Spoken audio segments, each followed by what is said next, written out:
Welcome back to our channel. నా పేరు కార్తిక్. మీరు చూస్తున్నారు కార్తిక్ తెలుగు ఎలక్ట్రానిక్స్ ల్యాబ్. ఇవాళ వీడియోలో మనం టవర్ హోమ్ థియేటర్ గురించి డిస్కస్ చేద్దాం. టవర్ హోమ్ థియేటర్, నా దగ్గర ఉన్న టవర్ హోమ్ థియేటర్ ఏ విధంగా ఉంటుంది అనేసి చెప్పి మీరు ఫోటోలో చూడొచ్చు. రీసెంట్గా నా దగ్గర ఉన్న టవర్ హోమ్ థియేటర్కి లెఫ్ట్ ఛానల్ అయితే రావట్లేదు, రైట్ ఛానల్ అయితే బాగుంది. లెఫ్ట్ ఛానల్ రావట్లేదు. అంటే లెఫ్ట్ ఛానల్ అంటే లెఫ్ట్ సైడ్ ఉన్న స్పీకర్ అనేది అవుట్పుట్ రావట్లేదు, రైట్ సైడ్ ఉన్న స్పీకర్ అనేది అవుట్పుట్ వస్తుంది. సో అది ఎక్కడ ఫాల్ట్ అంటే ఐసీ సెక్షన్, ఆ సెక్షన్ అంతా మనం చూడాల్సి ఉంటుంది. సో అందులో భాగంగా నేను ఎప్పుడైతే లెఫ్ట్ ఛానల్ ఐసీకి సంబంధించిన ప్రాబ్లం ఏంటి అనేసి చెప్పి నేను షార్ట్అవుట్ చేయాలి అంటే, ఆ రైట్ ఛానల్ ఐసీ ఏదైతే ఉందో దాన్ని కనుక మనం అనలైజ్ చేసినప్పుడు లెఫ్ట్ ఛానల్లో ఎక్కడ ఏ ఫాల్ట్ ఉందనేసి చెప్పి మనం కనుక్కోవడానికి కొద్దిగా ఈజీగా ఉంటుందనే ఉద్దేశంతో నేను రైట్ ఛానల్లో ఉన్న ఐసీని అనాలిసిస్ అనేది చేస్తూ ఉన్నాను. యాక్చువల్గా ఏ పిన్కి ఎంత సప్లై వెళ్తుంది ఈ విధంగా నేను చెక్ చేసే మూమెంట్లో పవర్ అయితే ఆఫ్ కండిషన్లో ఉంది. ఈ పవర్ ఏ విధంగా ఏ పిన్కి ఎలా వెళ్తుంది అనేసి చెప్పి మల్టీమీటర్తో చెక్ చేసుకునేటప్పుడు జస్ట్ నేను ట్రాక్స్ కంటిన్యూటీ అనేది చెక్ చేస్తున్నాను. ఆ కంటిన్యూటీ చెక్ చేసే టైంలో నాకు ఏదైతే మల్టీమీటర్ ప్రోబ్ ఉంటుందో ఆ ప్రోబ్ అనేది ఐసీకి ఉన్న ఫస్ట్ అండ్ థర్డ్ పిన్స్ అనేది షార్ట్ అయ్యాయి అనమాట. అది ఓకే, మనకి ఆఫ్ కండిషన్లో షార్ట్ అయినా కానీ ప్రాబ్లం ఉండదు. బట్ ఏంటంటే ఇక్కడ ఈ పర్టికులర్ హోమ్ థియేటర్ ఏదైతే ఉందో అది ఆఫ్ కండిషన్లో ఉన్నా కానీ అందులో ఏదైతే 4700 EF అండ్ 50 volts కెపాసిటర్ ఏదైతే ఉందో అది ఇంకా డిశ్చార్జ్ కాలేదు. మేబీ ఐసీలో ఉన్న stand by and mute pins ఏవైతే ఉన్నాయో ఆ పిన్స్కి సప్లై మేబీ కట్ అయినప్పుడు ఆ ఐసీలో పవర్ అనేది డ్రా చేయవు, అంటే పవర్ అనేది కన్సూమ్ చేయవు. కాబట్టి సో ఆ కెపాసిటర్లో ఉన్న వోల్టేజ్ అనేది అట్లే ఉండిపోయింది. నేను ఎప్పుడైతే మల్టీమీటర్తో చెక్ చేసేటప్పుడు ఆ పర్టికులర్ మల్టీమీటర్ ప్రోబ్ వెళ్ళేసి ఐసీకి ఉన్న ఫస్ట్ అండ్ థర్డ్ పిన్స్ అనేది కాంటాక్ట్ చేయడం వల్ల, అంటే షార్ట్ చేయడం వల్ల కెపాసిటర్లో స్టోర్ అయి ఉన్న ఛార్జ్ ఏదైతే ఉందో అది ఐసీకి కంటిన్యూగా వెళ్తూ ఉంటుంది. But mute and stand by modes లేవు కాబట్టి పవర్ వెళ్తుంది కానీ ఐసీ అనేది వర్కింగ్ కండిషన్లో ఉండదు. బట్ ఏంటంటే ఎప్పుడైతే పవర్ వెళ్తుందో, ఫర్ సపోజ్ ఏదైనా పవర్ వెళ్ళే, ఇప్పుడు మనం ఒక లైట్ ఉంది, ఆ లైట్కి సప్లై ఇచ్చేసాము. సప్లై ఇచ్చిన తర్వాత దానిలో కాంపౌండ్స్ లోపలికి వెళ్ళి షార్ట్ చేస్తే ఏమవుతుంది, లైట్ మొత్తం ఖరాబ్ అవుతుంది. సో అదే విధంగానే ఆఫ్ కండిషన్లో ఉన్నా కానీ ఈ కెపాసిటర్ ఛార్జ్ ఏదైతే ఉందో దానివల్ల ఈ రెండు పిన్స్ షార్ట్ అవ్వడం వల్ల రైట్ ఛానల్ ఏదైతే వర్కింగ్ కండిషన్లో ఉందో ఆ ఐసీ కూడా ఫెయిల్యూర్ అవ్వడం జరిగింది. సో ఎందుకు చెప్తున్నా అంటే, సో మీరు ఎప్పుడైతే ఈ విధంగా టవర్ హోమ్ థియేటర్స్ కానీ ఇలాంటి 7294 ఐసీ ఉన్న హోమ్ థియేటర్లు ఎప్పుడన్నా బిగినర్ అయితే కనుక మీరు ఇంట్లోనే రిపేర్ చేసుకోవాలనే కుతూహలంతో మీరు చేసుకుంటూ ఉండేప్పుడు ఈ విధంగా జాగ్రత్త తీసుకొని చేయడం వల్ల మనం ఐసీ కాస్ట్ అనేది మిగిలించవచ్చు.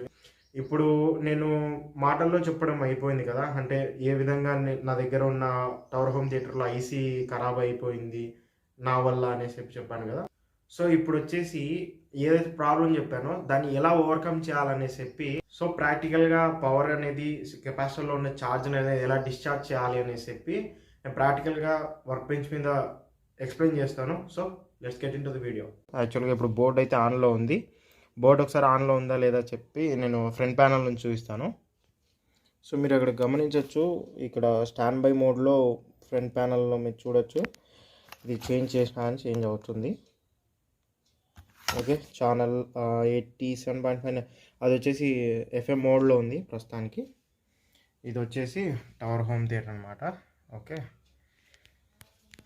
ఇక్కడ వచ్చేసి పవర్ సాకెట్లోంచి పవర్ తీసేసాను.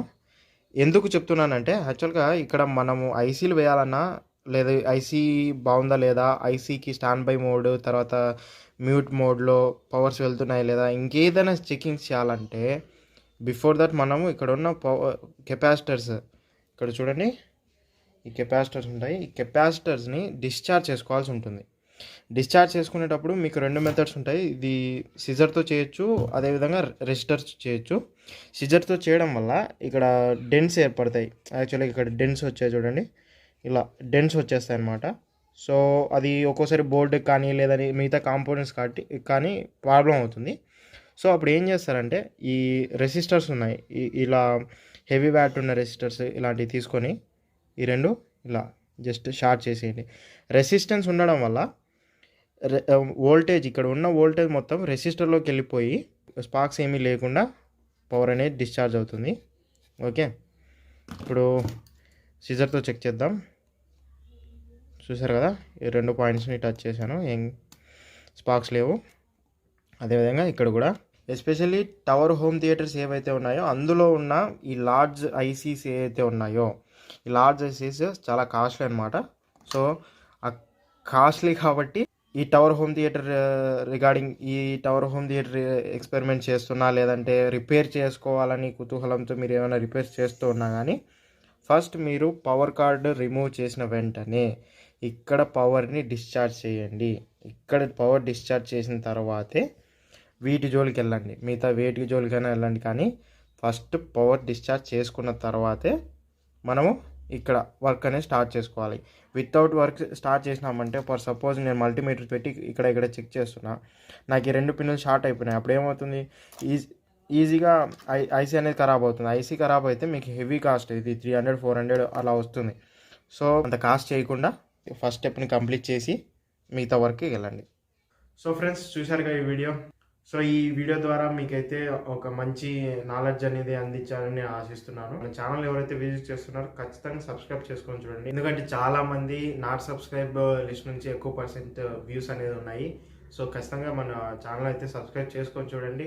అదేవిధంగా మీకు ఏదైతే డౌట్స్ కానీ లేదు ఏదైనా ఇంప్రూవ్మెంట్స్ కానీ అనిపించింది అంటే మీరు ఖచ్చితంగా కామెంట్ సెక్షన్లో రాయండి. అదేవిధంగా మన ప్రీవియస్ వీడియోస్ ఏదైతే ఉన్నాయో అవి ఐ కార్డ్స్లో వదిలేస్తాను, అవి కూడా తప్పకుండా చూడండి. సో ఈ వీడియో అయితే మీకు నచ్చిందని అనుకుంటున్నాను. This is Karthik signing out.